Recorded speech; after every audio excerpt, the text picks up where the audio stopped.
Hello all welcome back to DPRJ vlogs. So మా వినాయకుడి నిమజ్జనం ఎలా జరిగిందన్నది ఈ వీడియోలో మీకు చూపిస్తానండి. సో మా చేతులతో మేమే స్వయంగా నిమజ్జనం చేసుకున్నాము. సో ప్రతి సంవత్సరం ఏంటంటే అక్కడ దగ్గరలో ఉన్న పందిర్లోకి మేము ఇచ్చేస్తామండి స్వామివారిని. సో వాళ్ళు చేస్తారు. సో ఈసారి ఏంటంటే మా చేతులతో మేమే స్వయంగా చేసుకుందాం అని చెప్పి మా కిడ్స్ని తీసుకొని వెళ్ళాం అన్నమాట. మా ఇంటికి దగ్గరలోనే వినాయకుడు పందిరి అది వేశారండి. కొంచెం డిస్టర్బెన్స్గా ఉంటుంది, అడ్జస్ట్ చేసుకోండి. సో మా ఇంట్లో వినాయక చవితి ఎలా జరిగిందన్నది నేను మీకు ఆల్రెడీ షార్ట్లో పోస్ట్ చేశానండి. సో వినాయకుడి నిమజ్జనం ఎలా చేసుకున్నాం అన్నది ఈ షార్ట్లో చూపిస్తాను.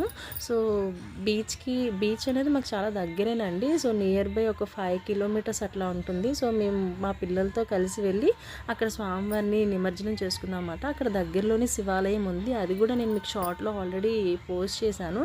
ఆ స్వామివారిని దర్శనం అయిపోయిన తర్వాత ఇక్కడికి వచ్చి నిమజ్జనం చేశాం అన్నమాట. సో మా పెద్ద అబ్బాయికి ఇదే ఫస్ట్ టైం అండి వాడి చేతులతో వాడు నిమజ్జనం చేయడం అన్నది.